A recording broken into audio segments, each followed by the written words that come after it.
welcome back to XIII Gaming, and this is going to be part 12 of my lockdown games.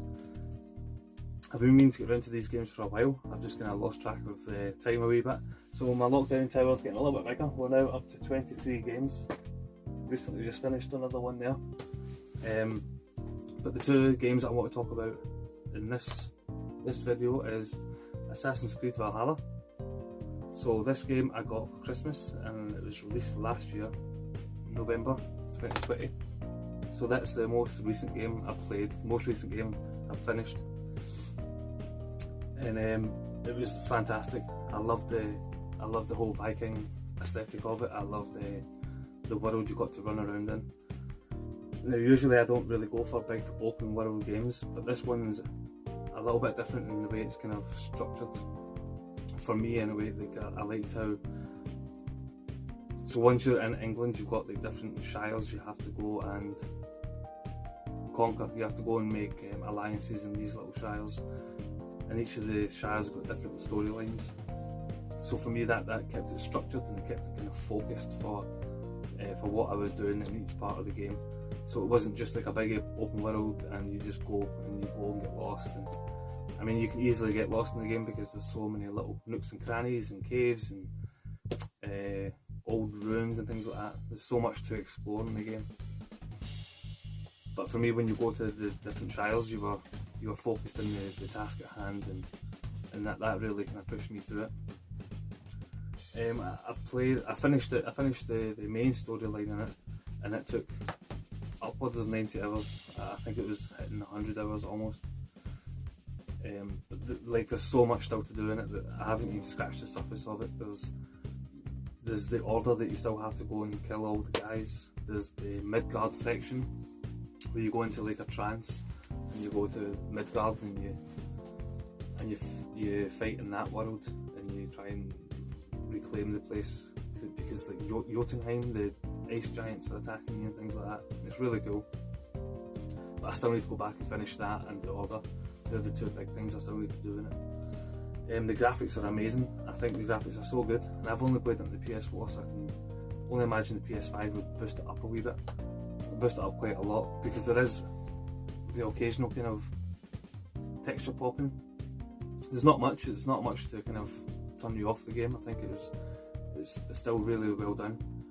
And like I said, like the world is just full of like cool secrets and exploration to do. I really enjoyed that as well. And again, there's loads and loads of different weapons to get. There's different weapons, there's different armour. You can customise the cosmetics of your longboat as well, which is pretty cool as well. The raids are cool. I like doing the raids. And there's like this other wee guy, I can't remember his name now, but I think they were called Thousand Eyes, and he kind of acts like a Xur from Destiny, so he will periodically like update his wares in his little shop, and you get to exchange some items. Opal, I think it is, you have to exchange with him, and you get like limited time items, so similar to Xur in Destiny. So that keeps it kind of fresh. And the game as well still does get updates and seasonal kind of seasonal events. So I think at Christmas time there was like a Christmas time kind of Yuletide event in your home settlement, Ravensthorpe, yeah. And now there's another one which is more spring based. So it's kind of the same thing. It just adds little mini games to your settlement and things like that. The story is really cool as well. So this is the only second Assassin's Creed game that I've ever finished, that I've ever played really. The first one was Black Flag, and this one. So the story in this one, and what I liked more about the story in this one is you don't have the modern day aspect of it getting shoved down your throat.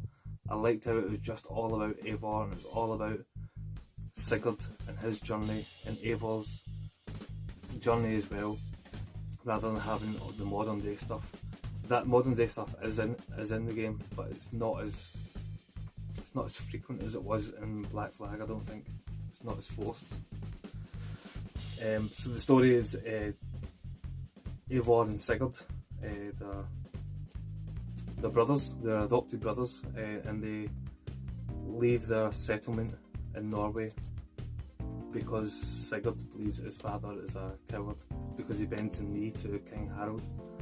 So Sigurd sets off to establish the Raven clan in England, and that's where the story takes you. It takes you to England, and you've got to make all these different alliances and all the different shires, which is really, really cool and really interesting. It keeps you hooked in the storyline.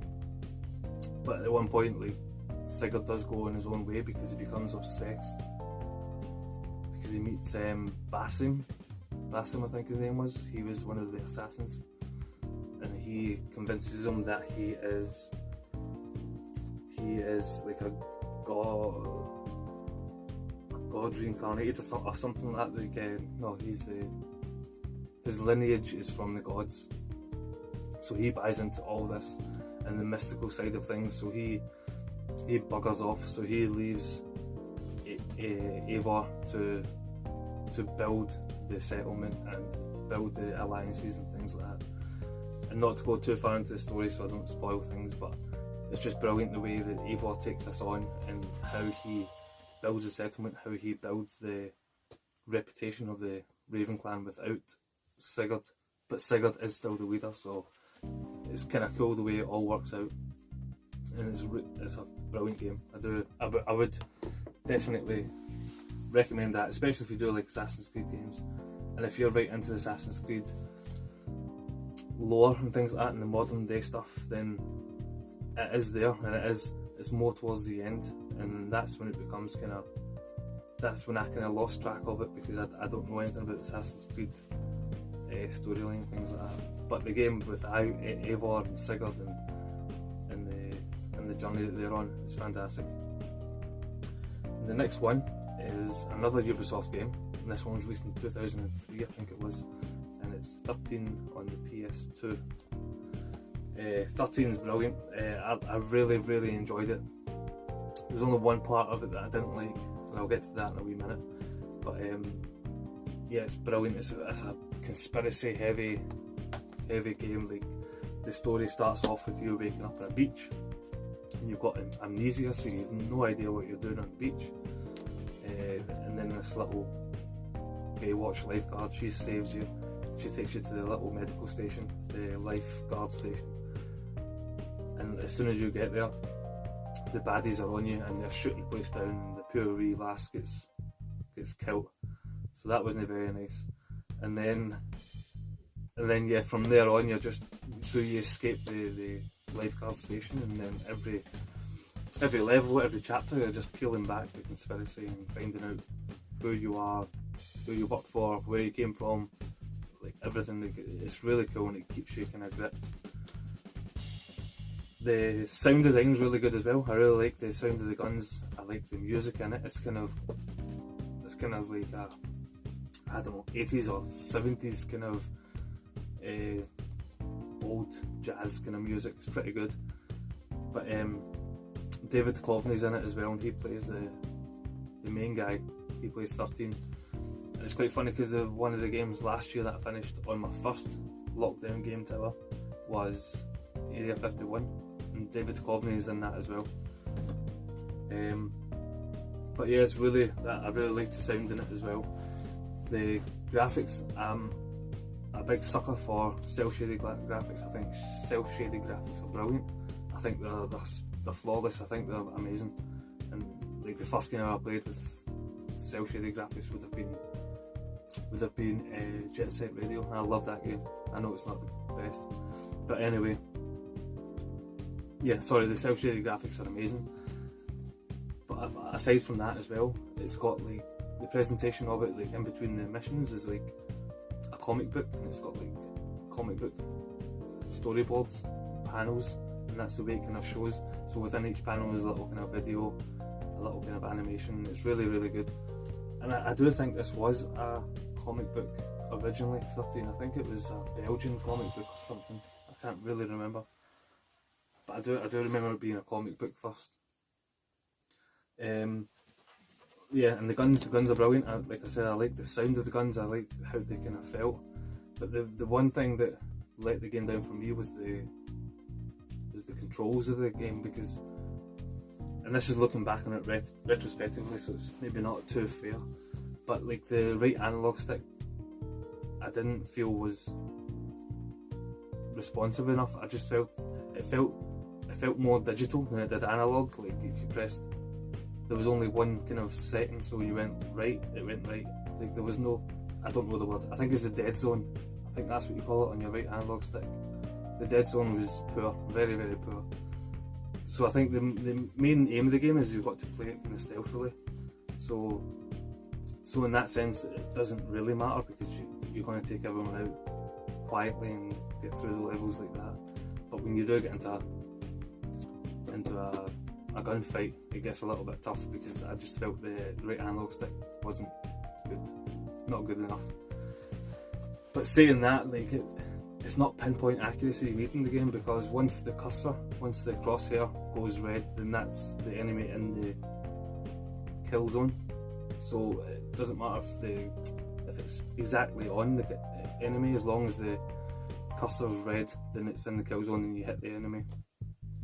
But apart from that, I really did enjoy it. And once I got used to that, once I got used to just having the cursor go red and he's in the zone, then it was fine, because I wasn't paying too much attention on getting the accuracy on point. But yeah, it's brilliant. I love the graphics. Like I said, the graphics are stunning. Love cel-shaded graphics, and the story. And the thing was as well, is like a lot of people wanted this game remade, and it has been remade, and apparently it's shocking. Apparently it's so bad. But I don't think this game, now I finished it, I don't think it needed to be remade. I think what it needs is a bloody sequel, because it just ends in a cliffhanger. Like it just ended, and I was expecting something afterwards, but there was nothing. Like, I just don't know what's going to happen with it. So I don't know if there is a sequel. I don't think there is, and I don't know if the remake addresses the ending of this version. But anyway, that was my two more games of my lockdown tower. 2 Ubisoft games, which is quite weird. I didn't mean that, I didn't plan that, but they were both very, very good, and I would definitely recommend both of them. But anyway, thank you very much for watching. Cheers and take care.